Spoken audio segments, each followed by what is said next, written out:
All right, welcome back to the show again, guys. We're going to be talking about another topic on the Konga course, and today's topic is going to be nothing other than that little thing that a lot of e-commerce entrepreneurs and a lot of store owners take for granted, and I'm talking about referrals. Now, referrals are basically the easiest way to clone your best customers, and we're going to go through that real quickly before I tell you about what's coming next in the lectures. So, referrals, what is a referral? Referral is basically asking someone to say, you know, could you please recommend me to your friends or your family or anyone you know that you think would be interested in my product or service? Simple. It's just the act of telling somebody about something else. And we all do referrals actually. If you think about it, every product we like, every product we hate, we tell our friends. Why should you do a referral? Well, in this case, since you're already on the store and you're already selling and people are buying from you, there are three main reasons. It's very easy to implement. All you have to do is send an email to your customer saying, hey, if you like our product and service, could you please tell a friend? Simple. It's very effective from a business perspective. You don't have to look at tracking, you don't have to look at any other technical thing. It's just basically one line asking your best customer to do something for you. And yeah, if you treated your customers fine, if you've had very good customer service with your customer, it's a no-brainer that they will want to reciprocate by passing useful information on to their friends and family. And the third reason is that it's cheap to do. It'll cost you basically an email, like I said before. Nothing more, nothing less. So, is there a downside to asking for a referral? Well, if you do a bad job with your customer service, there is a downside to it. But chances are that many of the customers you are already selling to already like you.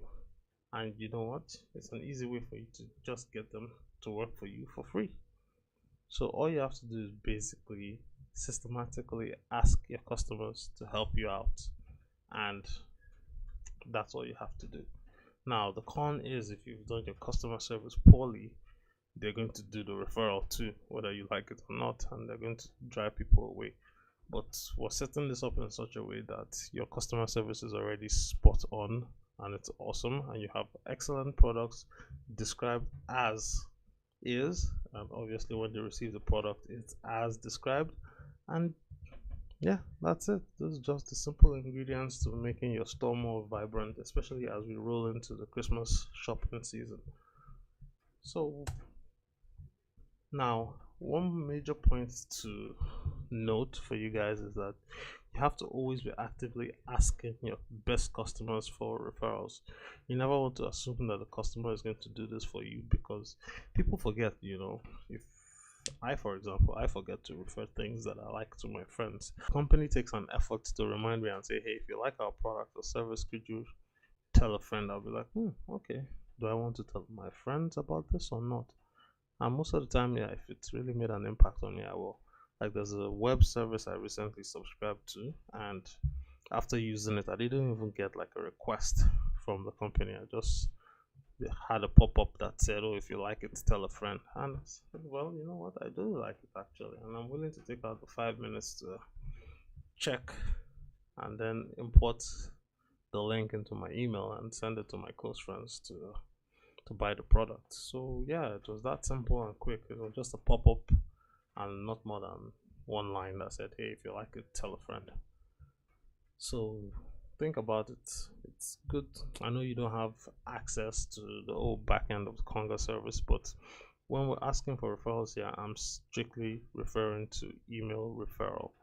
So just get it in mind that whenever you send a communication to your customer or a text message, it's always good to ask for that referral. Now, why should you rely on your customers for referrals? Well, most likely, whether you like it or not, your best customers are already referring you to their friends, family, and business associates. and they'll do it from time to time because they'll only do it if they get the product and they remember, and they're like, oh, you know what, should it come up in conversation, they can just casually say, hey, I bought this thing from Joe Blow's Konga store, and you know what, I think if you guys are looking for the same thing, you might want to check Joe Blow on Konga. So yeah, that's, they will do that whether you like it or not, but the goal is for you to always have it actively at the back of their mind. So with every communication you send them, you're kind of like training your best customers to have you in the top of their mind should things come up, and if they're in a situation where they're talking with their friends, family, and business associates, they can also bring your name to the conversation. And you want these people to tell their friends and family because hey, they're exact replicas of your best customers. These are people with the same interests, the same desires, and the same buying habits as your prior customers. So what more value could they bring? It'll be a huge value to your business if you have the same type of person telling other people just like your best customer about your product. So it's a significant boost to your bottom line if you have your customers telling people about your store. And the power of having an active referral system in place is that you get the leverage potential.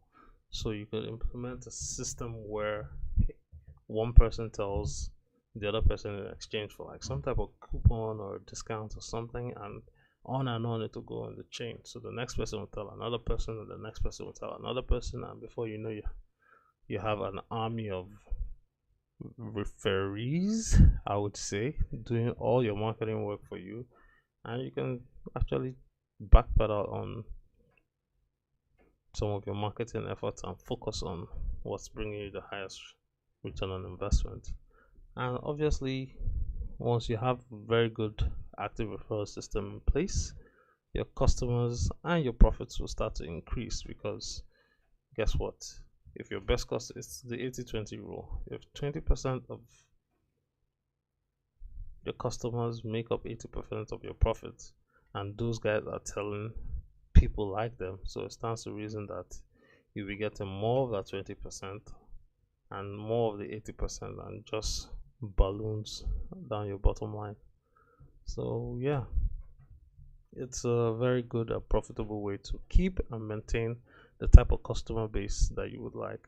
And sometimes if you have a problem, and if the problem is actually a huge customer service issue, depending on how you resolve the problem too would cause a customer to refer you to the company. So never look at it as a bad thing when something bad happens and then they tell their friends.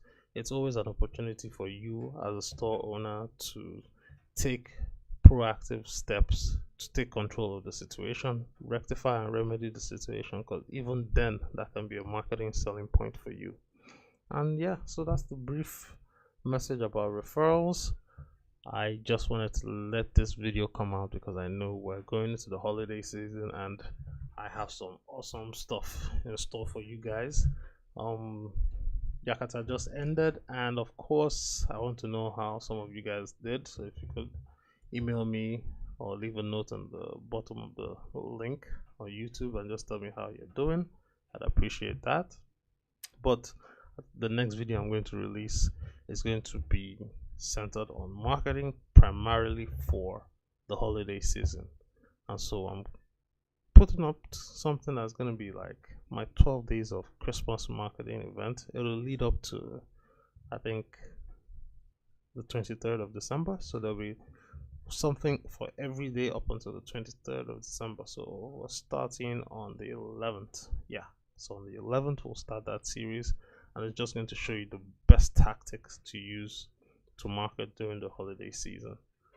And what channels do you want me to focus on? Well, that depends on you guys. If you want me to do Facebook, let me know. If you want me to do Twitter, let me know. If you want to do Instagram, let me know, and I'll be sure to take that into consideration. And the most requested channel is the one I'll focus on, and I'll give you like some of the best tip, tricks, and tactics for marketing for the holidays. Because hey, New Year's coming, you have to pay bills, school fees, and whatnot. So yeah, get the ball rolling. As always, it's Chiodogu on the Konga Course. You can reach me on my blog, you can reach me on my podcast, and obviously you can send me a note if you're interested in my flagship e-commerce training program, where I break down all kinds of things about running an e-commerce store, how to take advantage of all the tools that are either free or paid, so that you can maximize your exposure on Konga and make a difference in your bottom line and your net worth. So this is bye for now, and so take it away, Nick. Thanks for watching. Bye.